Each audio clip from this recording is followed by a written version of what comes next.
പൂവൻതുരുത്ത് ശ്രീകൃഷ്ണസ്വാമി ക്ഷേത്രത്തിൽ വൈശാഖ മഹോത്സവത്തിന് സമാപനം കുറിച്ച് ജ്യോതിപൗർണമി സംഘത്തിൻ്റെ വാർഷിക പൊതുയോഗം സംഘടിപ്പിച്ചു.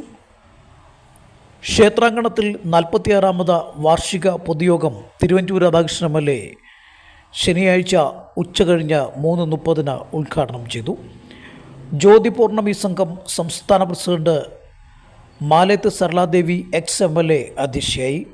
ജില്ലാ പഞ്ചായത്ത് അംഗം PK വൈശാഖ്, NSS കരയോഗം സെക്രട്ടറി മുരളീധരൻ നായർ, SNDP ശാഖായോഗം secretary KN Shaji Kalarikkal, Prasannakumari, R Jayasree, PK Jalajamani, TN Parameswarakkurup തുടങ്ങിയവർ സംസാരിച്ചു.